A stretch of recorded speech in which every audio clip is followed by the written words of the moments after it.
All right, welcome guys to a brand new episode in our segment Express with Ease on VOTV by Vijay Bhumi. So originally this was going to be moderated by Ms. Kritika Padode, but unfortunately she's not keeping well. So I'm going to be taking over.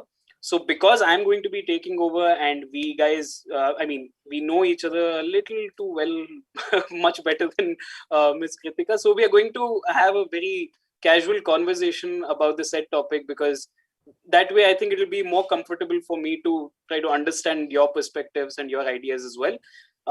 So anyway, on that note, our topic today that we're going to discuss about is a very interesting one, restarting the educational institutions, which is something that we had to discuss about with all of you. And before we go ahead, I had to briefly give you a context for this because last week we had a webinar wherein we discussed the same topic with an educator who spoke on behalf of all the educators. So we have pretty much tapped into that end of the spectrum.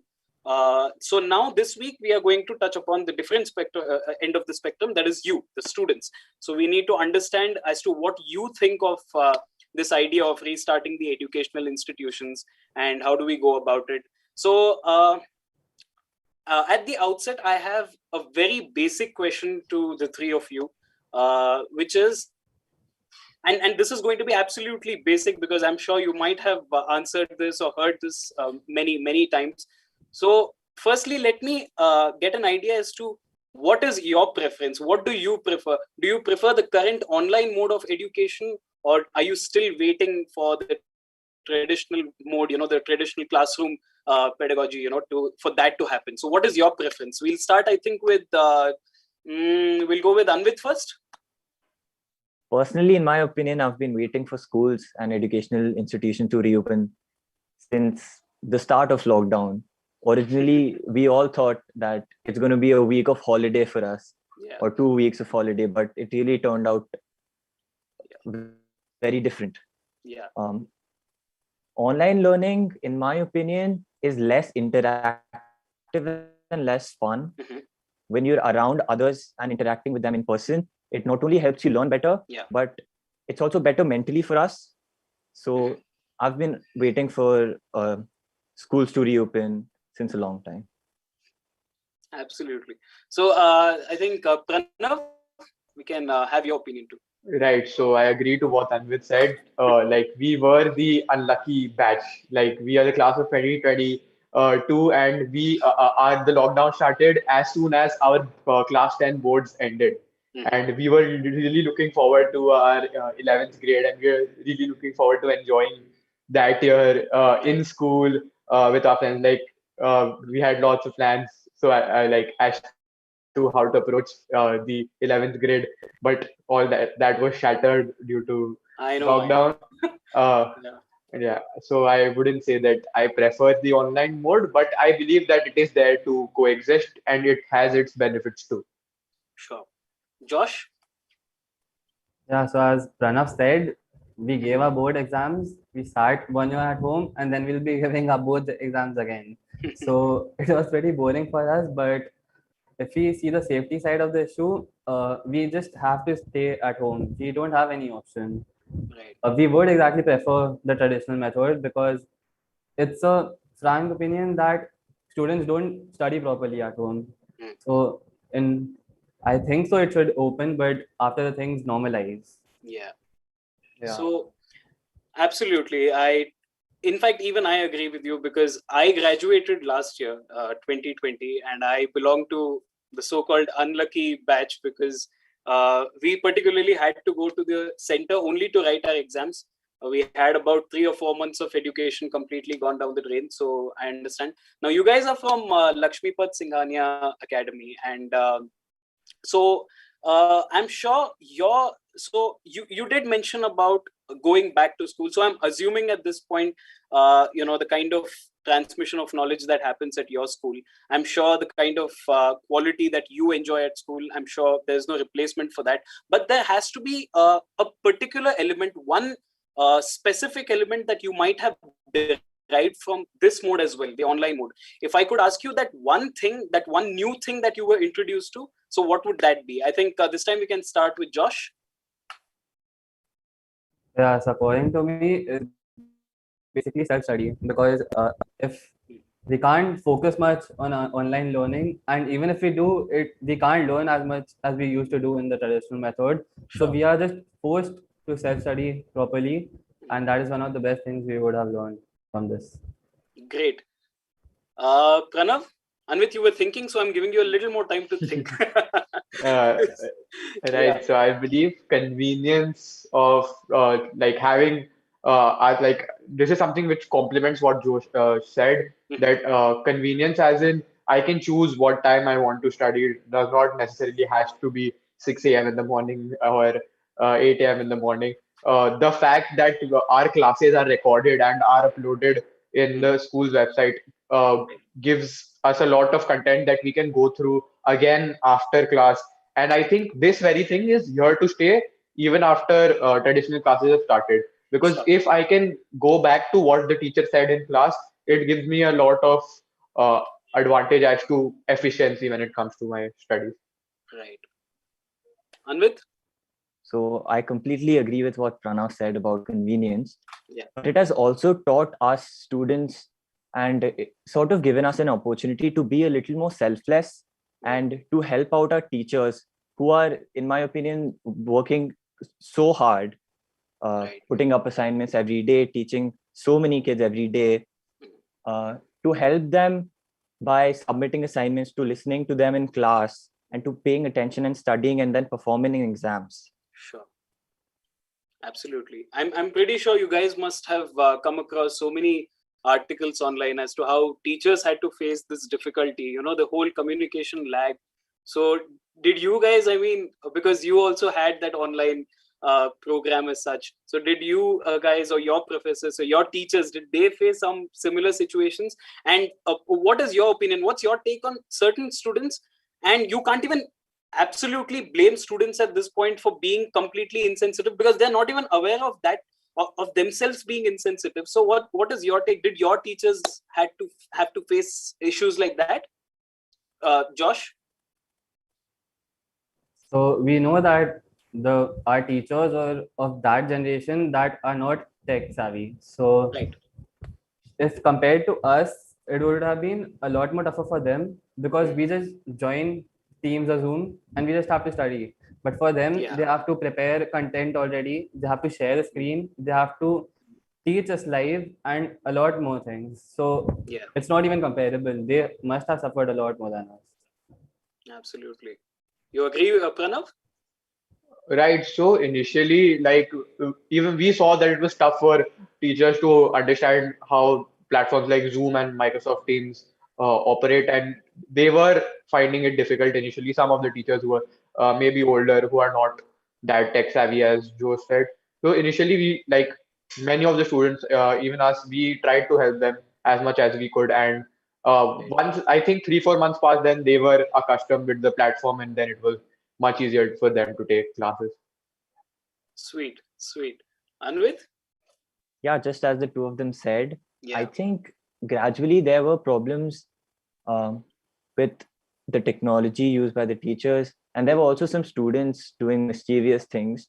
But I think over the time, I think even students have come to the realization that it's been really Right. hard for the teachers, and Yeah. we should be the ones to be a little more sensitive towards them. Yeah. So yeah, that's all.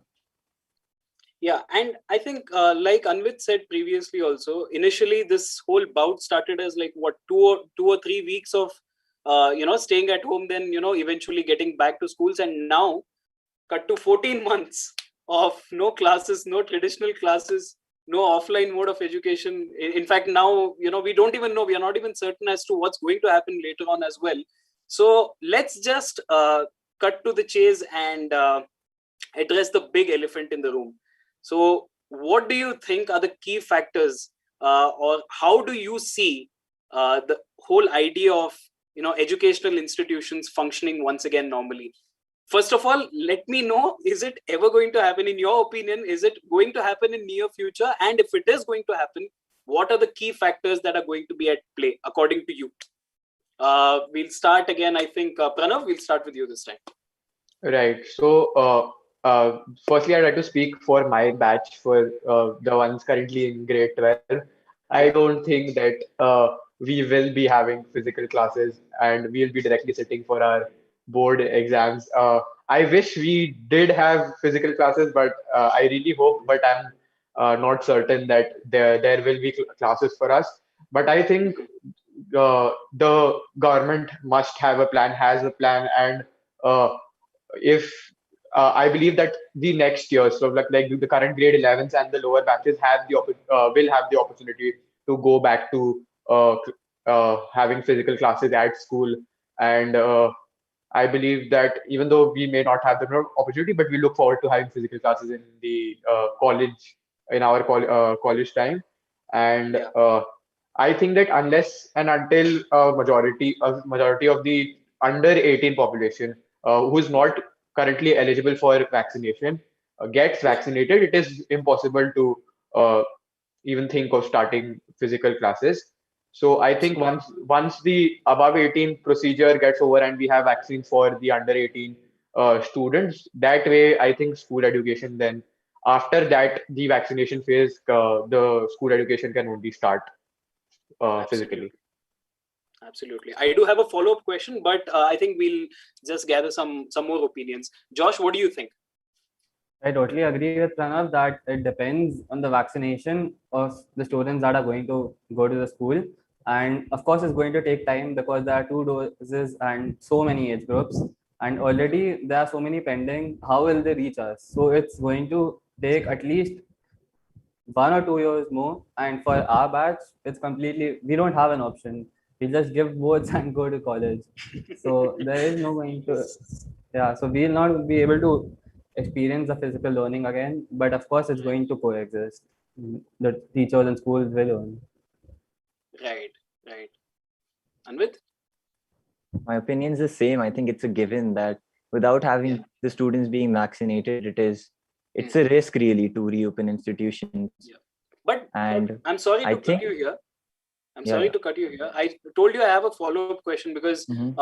what's more important to understand here is because we are talking about vaccination, and like Pranav said, we haven't even they haven't even started with the drive for 18 plus, and students are obviously they're still awaiting. But do you feel that would be sufficient, or that would be a statement of reassurance that okay, once you're vaccinated, you can now head back to school? Do you think that alone is like a safety thing, or do you think there are other factors also as you head back to school? There are definitely other factors since even the vaccine has a certain efficacy rate. It does not Yeah. ensure that you can't contract the virus or you can't be a carrier of the virus. So it is True. obviously a risk. And so that is when the educational institutions need to come in with their guidance and with their they need to think about how they want to go about reopening their schools, either in Hmm. small batches, alternative days, or any other things that they could do to lower the risk factor. Right. Right. Pranav? Uh, Right. So before the second wave hit us, and there were actually few physical classes being taken in our school for the current grade 12 students who are eligible to give the exam this year. Like it's not decided, but that batch. So Yeah. what our school had action plan that it will be alternate days. That two sections will be attending school on Monday, and the other two will be attending on Tuesday. And Right. at while this is happening, the people who are at home are also attending the online classes. Sure. So, as I said while answering the first question, that such action plans will be very common once when vaccination procedures go ahead, and Right. online education is there to coexist with physical education, no matter what. Absolutely. Absolutely. I think, but Josh, tell me, as your school or your institution taken certain steps to sort of tell you about the entire process of vaccination? Have they given you certain modules or certain things relating to vaccine or the entire pandemic? What has your school done in order to tap into this whole idea of COVID-19? What have they done? Something special, something that other institutions haven't. What do you think that your college, your just school like has these done? webinars like you're attending right now, they have also held some webinars about the pandemic, and they have shown so they had bought a drone, all right, Yeah. and they had surveyed the whole school, showed us what are the restrictions. They had marked places in the stairs that you go from here, the other people will go from here, so everything was marked. They showed all the restrictions and safety measures they had taken. So Sure. of course they have done enough, but I feel there is space for more. They need to do more because still many people are uneducated about it. Many people Right. have superstitious beliefs that this happens, that happens, but it isn't like that. So they still need to do more, I think so. Exactly. So because we are talking about schools here, there are different minds. There are different people. There are different people with different sensitivities as well. And when it comes to students, we can't even be assured as to how one student is going to react or respond to the stimuli. So with your school, in the backdrop, let's talk about your school alone. And do you think, as students, your own batchmates or your juniors, or the entire population of the school, are they all at this point sort of aware of the kind of situation that we are faced with? Or are they like, do you think even if they're called back to school, do you think that they will take all the protocols seriously? Do you feel that yes, there will be protocols that will be taken seriously and all of that? I think Josh was nodding, so I'll start with Josh. you might have yeah, sure, go ahead. I can say that we are going to follow and all that, and yeah, the students are also going to be serious about it. But let's be frank that if you go to school and you are told that you can't play volleyball, football, you can't play with each other, just sit in your desk, nobody's going to follow that. You can't. Exactly. It's just impossible for us. So Yes. yeah, we are going to be serious about it, but till a certain extent, nobody can do anything about that. It's just nature. Absolutely. So my next question is kind of philosophical, because see, you guys have stayed home for a while now. So and along with all the online education and classes and all the webinar sessions like Josh mentioned, is there any particular thing, a niche about yourself that you have discovered? Like it can be like a philosophical revelation or some new hobby or a new skill that you have adopted, which has been great. So is there anything in particular that you have discovered about yourself, Anvit? Firstly, this pandemic has given us so much time and the opportunity to hone our skills, discover a passion or a new hobby. I personally, I honed my skills playing the guitar, and I learned how to play the harmonium. So I honed my musical skills. But talking about a philosophical revelation, just seeing so many unfortunate incidents, we also get to see so many selfless acts along with it. So it made me realize that society is supposed to work in a unison. Yes. Not like seeing people take an initiative, like putting up a post just for a COVID relief resource, or like people helping a stranger, giving a helping hand to those in need. It gives you the mental and the emotional strength to beat the virus. Absolutely. Great. That's awesome.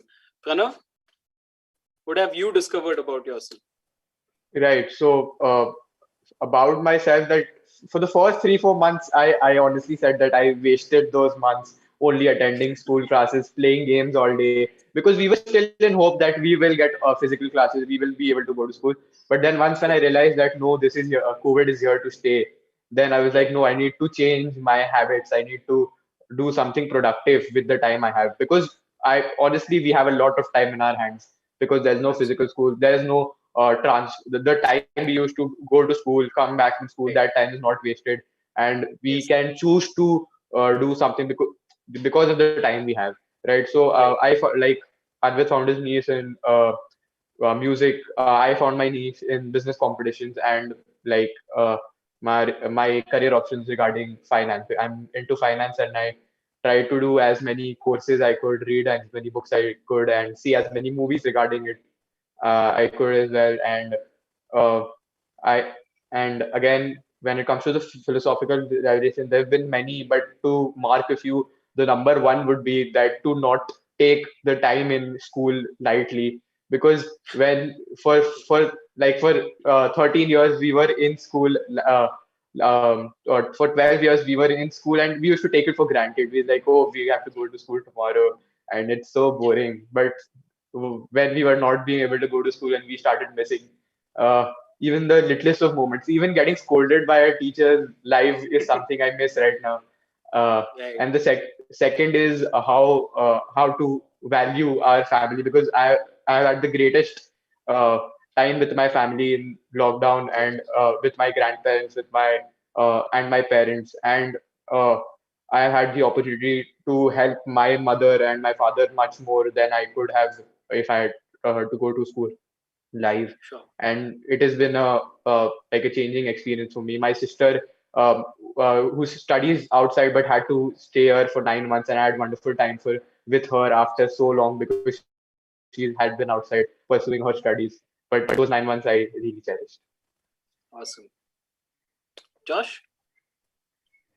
So we three are friends from a long time. So I think I can speak for all three of us that before the lockdown started, I can frankly say that we had no idea about finance. I and Pranav and Anvit have gone to a lot of competitions together, but I can frankly say that we had no idea what we were doing. We had no idea about our careers or what we are interested in. We were just regular students going to school, studying the 7 subjects, and coming back home. But in this 1 year, we have learned so much, which I think that if the lockdown wouldn't have existed, we wouldn't have Right. grown so much. So I take it as a very big opportunity. And in a philosophical way, I totally agree with Pranav that in this generation, we have drifted away from our family and parents a bit. And this lockdown has literally showed us that family is enough. Like it's self-sufficient. You don't need friends, or if you of course need, but you can do with family. And just the bonding was great. So that's all. Absolutely. Because that's something that I wanted to talk about. I in fact wanted to correlate mental health with this aspect that you just spoke of, because this is again, essentially we are talking about staying in one house, all of us and all the time, with people all being by our side all the time. So I just wanted to ask you about the dynamics with your, with all your, with your family members, your parents, and so how has that worked? Has it given more clarity in the relationship, with your parents particularly, or has it made things even more complicated than it was, earlier? I'm not speaking personally here, because obviously that's not something I want to go. But generally speaking, has this time, in the wider sense, has it facilitated for clarity or complications? Okay, we'll go with Anvit. Yeah. Definitely, I'd say it's given all of the relationships a lot of clarity. Yeah. Because we have had so much time to connect with people, Sure. and it is also important that people were empathetic towards each other. Talking about mental health, you never know what a person is going through. So it is important for us to keep in touch, to ask how they're doing, and to give out a helping hand.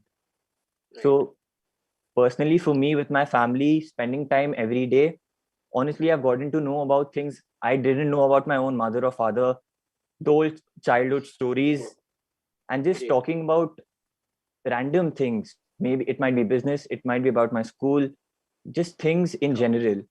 And connecting back with older friends and distant relatives has been a great thing for me. Great. Congrats, by the way. Pranav?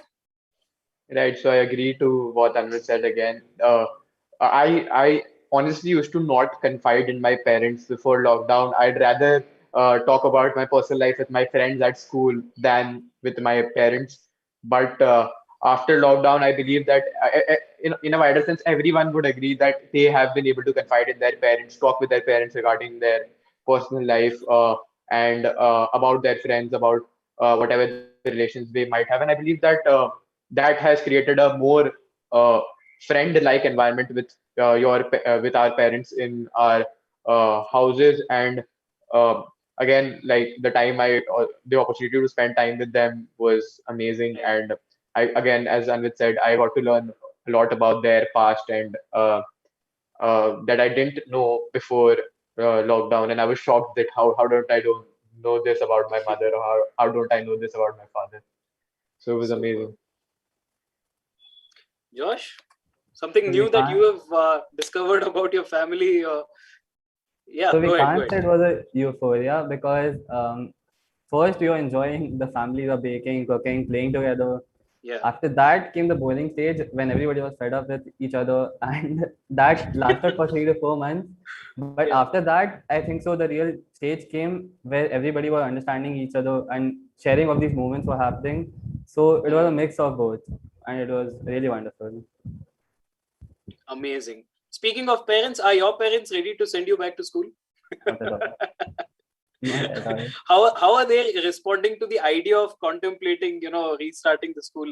So what do they say? What do your parents say? And so what's going on in their head? I want to know, like, because my mother, I'll tell you from my end, my mother, despite I'm pretty old, but my mom was so worried and so concerned. She was like, no, not even for exams. You can sit for an entire year and you can just next year you can go and write your exams and all of that. But when it comes to your board examination, you're talking about something as serious as that. So, but are your parents kind of leaning towards the side that I spoke of? Like, are they totally worried that you don't have to go this year, maybe next year? Or are they like, it's fine, maybe once you get vaccinated? So what is going on in their head? Anybody, you can take a call, whoever is ready here. So towards the end of the first wave, Yeah. when things were slowing down, when the number of cases were calming down, Mhm. me and my mother had a talk about whether or not I should be going to school if it reopens. I personally was excited because obviously I wanted to meet the teachers, I wanted to meet the friends. Right. Since in class 11 we have a new bunch of teachers, high school teachers. Yeah. And Yeah. I personally wanted to go to school. And Mm. my mother wasn't against it since the number of cases were slowing down. Mm. But as the number of cases rose up again, my mother was really worried about it. Like, we went into lockdown again. Like, Right. Right. first week of the second wave, we took all the precautions since you never know when you could contract the virus. So Yes. Pranav, have something to Right, add? right. So it's similar because we live in the same city, we go to the same school. So as the cases, like at a point, we were moving towards normal life, and even I started going to basketball classes. The West Bengal Federation started basketball tournaments, and I was Yeah. doing all that. Even us friends, we started playing together, and Sure. all that was happening. But then suddenly the second wave came and shattered all our hopes of going back to school, and right, so that was a Yeah. very sad. That was very sad for us that the second wave. We really hoped that we were looking forward to the COVID slowing down at the rate it was after the first wave, but it did not happen. And although we are fine with the online system, we have been accustomed to it. Now we know how to learn through the online system, but still we miss our school. Absolutely. And my when it comes to my parents, they have the same concern that the health minister would have, that the education minister would have, that the teachers of our school, that the administration of our school would have. That health is, even though education is very important, health is always Yeah. more important than education. Thus, they support that with the second wave as it is not possible for us to go to school anymore. Absolutely. Do you want to add something, Josh? I'll just add one line my Yeah. parents say about facing the challenge that we don't study or it's tough. They say that if you want to do, you can do it. It doesn't matter if it's online or physical. It's all on you. If you don't want to study and just make fun of the teachers because they are not good on online teaching, you can do that, or you can just study properly and ace your exams. It's all on you. So I also believe that. So why I particularly ask this question is, I don't know how many of you are actually there on Twitter. Are you guys there on Twitter? So you might have seen the recent outrage. In fact, Twitter is known to create that kind of pandemonium. But the recent outrage, a couple of trending topics that I just chanced upon were hashtag save both students, hashtag cancel board examinations, hashtag they don't care, and whatnot. So many trending topics. And it actually got us all worried because makes sense, right? Because we are in that kind of a situation. It's a turmoil and we are faced with a serious threat here. So do you think, do you belong to that category or that group which is like, which still thinks that perhaps exam, what is the significance of examination in your estimation, in your opinions? What significance does exam hold? And if you think examinations are that significant, then what mode would you prefer for examinations to be conducted? Just elaborate a little bit on your answers. I think we'll start with Pranav first. Are you clear on the question though? Because I wasn't clear on my own question. So you can... No, we got your question. So, Okay. so I think that like even though it does not affect me because I have to give the class 12 board exams next year. Sure. I'm happy that the ministers took time. Like they told that we'll give the decision on the 1st June. They are taking their time to decide, and I'm sure that they will take the right decision. And if they choose to hold the exams, they will have sufficient reason for it. Yeah. But I think when it comes to education in general, I think the like education during lockdown is what you make of it. You can choose to be productive and you can choose not to be productive. For the first few months, I chose not to be productive, but then things happened, and I think most of the students have chose to be productive and started something of their own. And when it comes to exams, I think the whole point of class 12 board exams is to get into a good college, right? So I think that the college admission like committee of various colleges and the schools need to come to can come to a certain consensus regarding an alternative way to have students apply to colleges, like not rely on just board marks, because uh, for in India most universities ask for board exams, but Sure. but since the lockdown, things have changed. Many universities have started having better admission procedures, like more interactive admission procedures, having interviews, writing SOPs, writing essays, letters. I think if there is a certain consensus or certain alternative regarding how school students can enter into colleges, then I think that does not completely eradicate, but uh, it reduces the importance or the weightage of a person's career on board exams. Exactly. Right. Totally agree with you. Yeah. Right. So if they come to a consensus, then the problem is solved, at least for 1 year. Again, from next year, if they want to go back to board exams, it's well and fine. But at least for this year, they need to find an alternative. Absolutely. And this is also not something that I'll open the platform for you also. Just adding another thing is, I'm saying this because I'm from Karnataka, so I have seen what happened last year with the 10th standard state board examination. What happened was, when they allowed students to go and write their examinations, immediately, perhaps it was media circus again, I don't know what it was, but so many cases were reported. Students getting testing positive right after the examination. So I'm assuming, one, if you're going ahead with the offline mode of examination, then definitely it's going to pose a threat, or at least that's what is being projected right now. But it is a risk. It is a risk. But again, I don't even think for online examinations to be conducted, and that too for an exam like the 12th board examination, going online mode will be absolutely disastrous, because considering you can't pool in everybody and the kind of infrastructure is also not available. So I totally agree with you in the whole consensus part. I think to sort of leverage the whole idea right now, and for colleges, do you also agree with the same, Anvit? Yeah, definitely.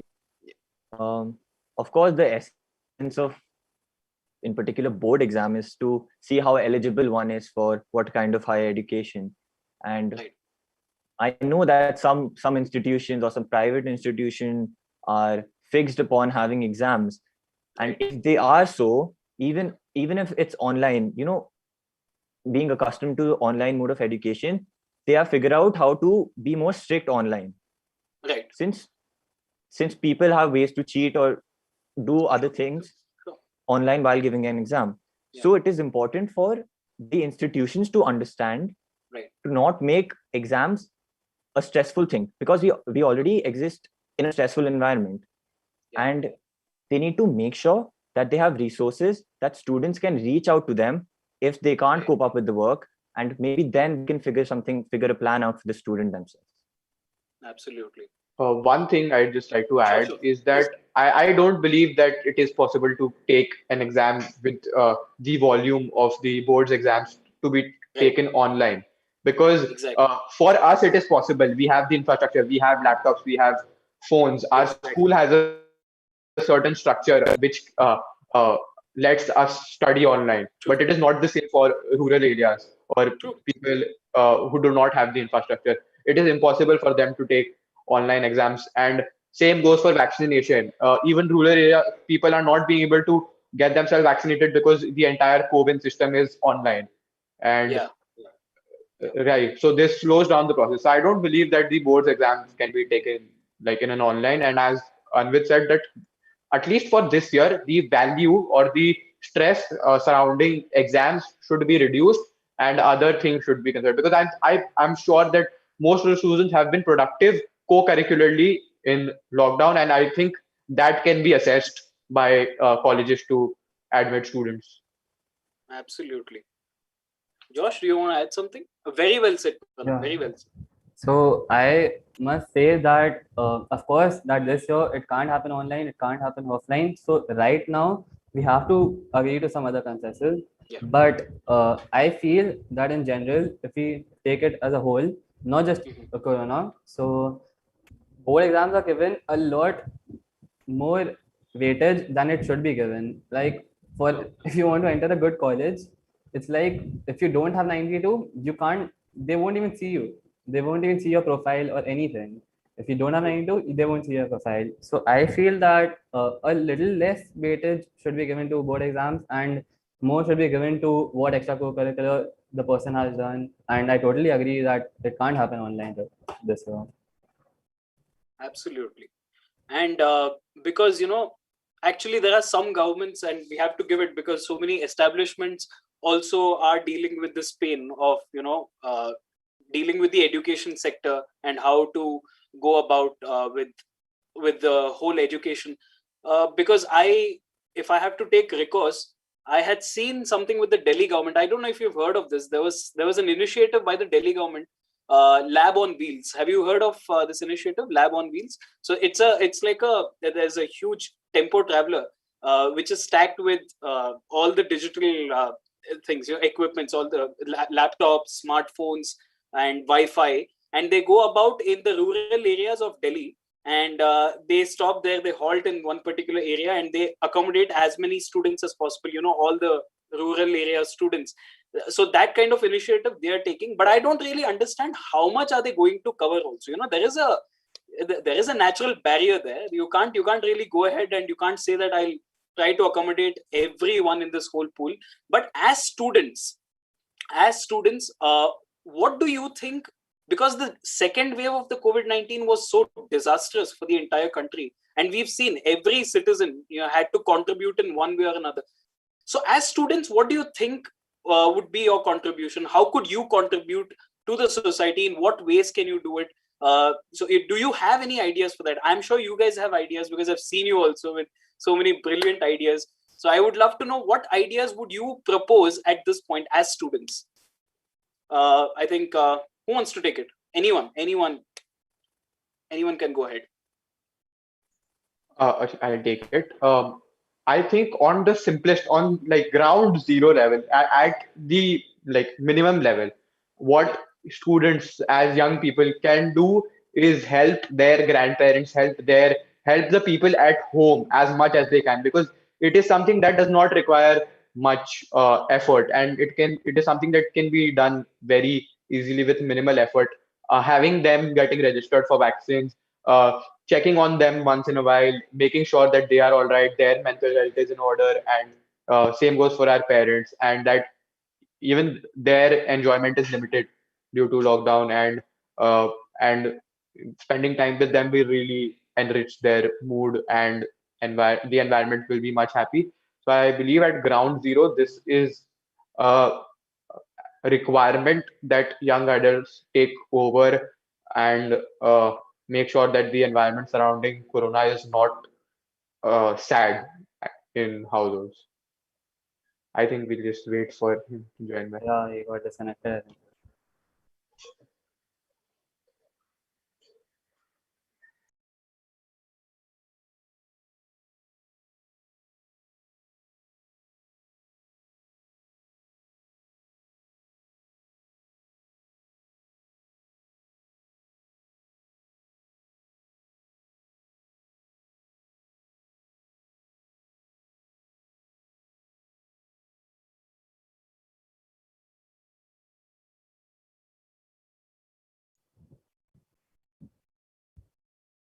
We can't hear you, so you're muted. Sorry, there was a power cut here. Yeah. I was expecting this to happen, but this might go again. Okay, but in any event, just hold up because we're on UPS right now, and the moment it gets back, it goes back again. But I think I'm so sorry for saying something. Can we start again? Yeah, no worries. We were just discussing how at a ground zero level, what the at minimum students or as young adults can do is take care of their family, uh, help them transform like their lives into an online mode. Because before, like, we can say that for social entertainment they just like had to go to the movies, but we are accustomed with OTT platforms. They are not. We can introduce it. Like, I've had a hard time explaining my dad that all movies are not available on YouTube. You need to buy a Netflix subscription, you need to buy an Amazon subscription to Same, watch a same. movie. It's a debate we have every day because he believes that all movies are on YouTube. Right. So I need to explain it. Cool. Like, all that we have to, even though it annoys me a bit, I have to be patient because I should understand that it is not their issue. They have been forced into such an environment. They have to understand how things work online. And yeah, same goes for our grandparents. They don't even know how to that movies are can be watched on demand. Whichever the Exactly. movie they want to see can be seen. Like, in that terms, creating an environment for them to enjoy during lockdown is very important. That we as students can easily do because we are tech savvy and we understand what are the modes of entertainment. Because uh, because if not, they will be limited to having conversations, maybe True. speaking to their friends once in a while. That also we can arrange video calls for their friends. Uh, Sure. right. So we can do all that, help them be happy during this Sure. time of turmoil. Absolutely. Josh? We talk about this technological problem. So I feel I'm not talking about our students, but I want to face this issue that the schools need to lower their bars a bit because I'll talk about the schools in Kolkata. So we have been said that when we are getting examinations, we need to have a printer so Yeah. that we don't use any laptops or something because we can cheat. They think so like that. So we need to have a printer or else we can't give exams. So even though personally I have a printer from the phone, many people don't, and it's not like they can't afford it. But in this such a state, why would they need to get extra expenses or enter people in their homes who will get the printers? So I just True. think that schools also need to lower the bar. Right, I was one of them. I was forced to buy a printer overnight, somehow arrange a printer to Wow. give my exam. That's hard, man. That's hard. I can imagine. Anvit, you have something to say? Yeah, personally, I totally agree with what Pranav said. It's Right. very important to take care of your family in this Sure. situation, being empathetic to your friends and family. And speaking of being students, more or less, could say privileged students, when Yeah. we have the resources Yeah. that some underprivileged people don't, Right. maybe we could be the ones to donate and provide for others. Sure. That is something we Sure. can do. And Yeah. other than that, just be empathetic, Yeah. use the time and the opportunity you have. Absolutely. Right, again, Absolutely. to just adding to what Anvit said, at a very basic level, what someone can do, what I have done personally, I'll tell that my one of my old laptops that I've not used in many years, I have given it to my maid's son, and I have given my books to my maid's son because it is very imperative for us to understand that they cannot have any every rupee they spend during lockdown is a tough spend. It is very tough True. for them to invest, and we are seeing that people are halting education of their children due to financial struggles, and that is something that we do not look forward to. And we, at a minimum level, what we can do is help the underprivileged that we know we that are around us. For example, maids or cooks that we have in our families, we can surely help them at least in this manner, because there are many books that I don't read and will help someone else. So it is imperative to donate what we don't use but may be valuable to someone else. Very well said. Very well said. Absolutely. I actually had one last question before I thought we could end the session. But I do have another question. It just popped in my head because we're talking about the financial problems that we are faced with right now. In fact, to be very honest with you, last year the college, in my college also, we heard a lot of stories from our from different colleges affiliated to Bangalore University, and in fact Bangalore University itself, so many people actually facing financial issues, and how certain colleges in Bangalore actually did not really, I would say, empathize or understand the situation, the financial situation, and they actually went ahead demanding at that point, demanding for the fees to be paid at that point, when some people were genuinely in a huge financial crunch. So have you heard of such horror stories? Because I'm sure I can't be the only one. And do you think there is a solution? Because I understand, I do not want to sort of paint a picture where I am saying that an institution should be held responsible completely. They are being absolutely horrible at this point, because we know for them to run an entire institution with so many students, I totally understand how difficult that is. But is there any solution to this, or what do you think is the most sensible thing to do when a student says that I have a problem, I have a financial problem? Pranav. Right. So I think both parties need to have a certain level of understanding in terms of solving the problem. Us as students need to understand that even the salaries of teachers have to be paid, and and they're financed by our fees. Thus, fees is important. But again, there are many students who are unable to pay their fees. I think consensus can be reached in this to. I believe that any kind of I would like to say profit that any private institution is making through education should be lowered or maybe cut down entirely. And fees only, that is very important, very integral in, because I'm sure the private institutions have also given pay cuts to teachers as well. So that Yes. the cost of, even I would say, electricity, the facilities we used to use in our school is like Sure. entirely cut off. We are not using those facilities. So Sure. if they cut down the fees for those things, I think that the fees can be any kind of education fees can be cut down, like for 50 to 60%. And even then, if there is a problem, then the institutions can start helping, like have giving aid of any kind to the students or giving them time. Sure. Because Sure. if given 2 to 3 years, students can easily finance somehow the fees for their school. Because right. So if I think extra effort is required on both ends.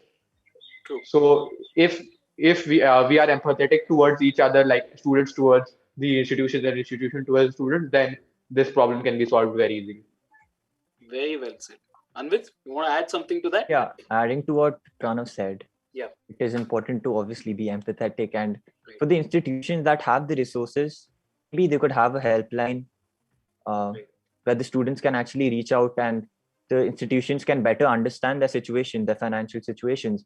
A very good point was giving the students a lot of time, as Right. the schooling system in the US, where they take loans for their tuitions, maybe Yes.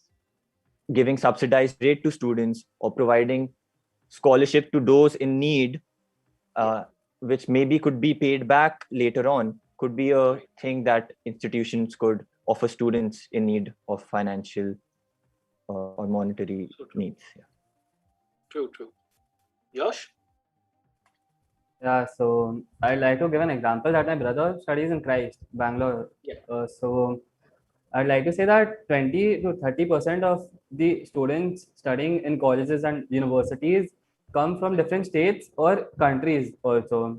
So I'd just try to give an example that when the first wave was slowing down and things were getting better, in the other countries such as US and all, it was getting worse. And actually, there were many students in Christ which couldn't have come, and the people were telling that no, you need to come and give the exams. So they were very determined on that. But the students weren't able to come, and as a result, they weren't allowed to go to the third year. So it was very harsh because they literally had no option, and still the teachers didn't understand that. So I think that there's a lot of space of improvement. Like this was totally harsh, and this shouldn't be happening anymore. Absolutely. Very harsh environment. Anyway, yeah, I mean, all we can do is hope, right? I mean, what else is there at this point, because it's already, yes, fingers crossed, and all we can do is hope. So I think if I mean, given time, I would have had a lot of other things discussed as well, because this is something that we definitely need to sort of address, right? I mean, but I think my final question to you all is, because we are talking about contemplating about getting back to school and all of that. So I want to know from you, uh, hypothetically speaking, if you were to go back to school and if things were to come back to normal, and if the entire situation, the COVID situation also were to go very soon, if you had to go back to school in the next 10-15 days, what kind of an environment would you want to see? What kind of a change do you want to see this time around? Because I know 14 months ago what it was, and I think I speak in the most general sense, because to all of us, schools mean restricting to syllabus, learning whatever is there in the curriculum prescribed way. So do you want to go back to that normal, or do you want to establish a new normal wherein we are, there is a lot more intellectual learning, there's a lot more environmental learning, there's a lot more, the whole idea of general learning comes into the play. So what kind of change do you want to see in your school? Anvit, we'll go with you this time around. Yeah, so I definitely, along with theoretical or the general academic learning, I'd want to see environmental learning, where we learn things about the environment, how to preserve the environment, the importance of environment. That is really crucial. As you can see, there's been a lot of talk about climate change and how the climate is going to change in the next few decades if the same thing goes on and on. And along with that, a lot of practical learning with group work, with teamwork, how people need to learn to work together, more value-based learning. Our school did introduce life skills where they teach us basic skills to work together, to help others. Because what's important is not just the student's IQ, but also the EQ, the emotional quotient. Very well said. So it's important for students to learn and hone basic life skills along with theoretical. Absolutely. Very well said. Pranav? Right. So I think Anvit covered it very well, but I would like to emphasize on the practical learning part.